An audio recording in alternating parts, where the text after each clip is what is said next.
ભાટિયા સમાજના કુળદેવી જ્વાલામાનો 51મો પાટોત્સવ ઉજવાયો। પ્રાપ્ત માહિતી અનુસાર સાબરકાંઠાના હિંમતનગરમાં ભાટિયા સમાજના કુળદેવી જ્વાલા માતાનું પ્રાચીન મંદિર આવેલ છે। ચૈત્રી પૂનમના દિવસે માતાજીનો હોમ, મહાઆરતી, મહાપ્રસાદનું આયોજન થાય છે। આ વર્ષે પણ મંદિરના સેવક પ્રમુખ પ્રભુદાસ ભાટિયા દ્વારા આયોજન કરવામાં આવ્યું હતું, જેમાં ગૌરાંગ મહેશકુમાર ભાટિયા સહિતના અન્ય જોડાઓ દ્વારા માતાજીના હોમ, મહાઆરતીનો લાભ લીધો હતો। ભાટિયા સમાજ કુળદેવીના દર્શન કરી ધન્યતા અનુભવી હતી। આ મંદિર અંબાજી પગપાળા જતા યાત્રીઓ રાત્રિ રોકાણ કરે, સવારે ચા નાસ્તો કરી જય અંબે નાદ સાથે પગપાળા યાત્રા કરે છે। તેમજ આ મંદિરમાં જો ડોનેશન મળે તો નક્ષત્ર ભવિષ્યમાં ચાલુ કરવાની જ્વાલા માતા મંદિરના પ્રમુખ સેવક પ્રભુદાસ ભાટિયા ઈચ્છા વ્યક્ત કરી હતી। રિપોર્ટર અજય ભાટિયા।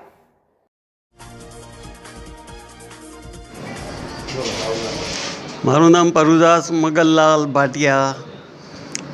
જ્વાલા માતા મંદિરનો પ્રમુખ તરીકે અને સેવક તરીકે હું 1960થી અહીં પૂજા કરતો હતો અને હાલ કરું છું।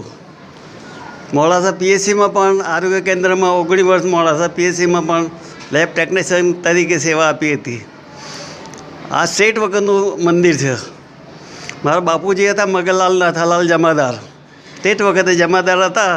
એ વખતે આ જગ્યા ઈડર સ્ટેટ વખતે દરબારે મગનલાલ નાથાલાલ ભાટિયાને મંદિર બનાવવા માટે આપેલી અને એ જગ્યા મળ્યા પછી મારા ફાધરે લોક સહકારથી, બે અન્ય નાતીના સહકારથી જ્વાલા માતાનું રામજી મંદિર, પછી પતરાવાળું મંદિર માતાજીનું પણ બનાવેલું અને એ ત્યારબાદ લગભગ 10 વર્ષ પછી મેં પતરાવાળું મંદિર જે માતાજીનું જ્વાલાનું હતું, એ કુળદેવી અમારી જ્વાલા માતા જ છે અને કુળદેવીનો એવો છે કે નિયમ કે નવરાત્રિમાં 8મના દિવસ સવાશેર દૂધ માતાજીનું અને પૂરી એ દરેકના ઘેર માતાજીને જમાડવી પડે છે, પણ કોઈ અત્યારે જમાડતું નથી કે કોઈની કદાચ ખબર ન હોય એવું પણ છે આજે।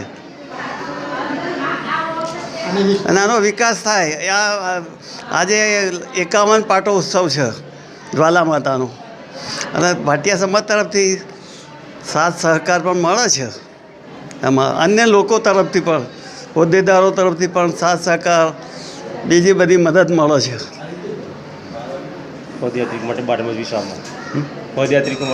હા, અંબાજી જતા યાત્રી જે અંબાજી જાય છે એ રાત્રે એ રોકાણ લગભગ 25 વર્ષથી અહીં મંદિરમાં જ રોકાણ કરી છીએ। રાત્રે આવી છીએ, રસોઈ કરી, સવારમાં 2 વાગે પોતે અંબાજી માતાજીને જય જયકાર કરતા નીકળી છે અહીંથી। અને ભવિષ્યમાં જો ડોનેશન નથી અમારી જોડે કંઈ, આજની તારીખમાં પણ પૈસો નથી।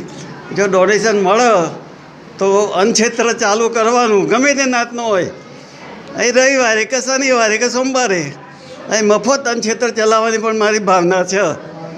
જો ડોનેશન મળે, પણ ડોનેશન પૂરતું મળતું સમાજમાંથી નથી મળતું કે અન્ય કોઈ લોકો પણ આવતા નથી। જગ્યા સારી છે।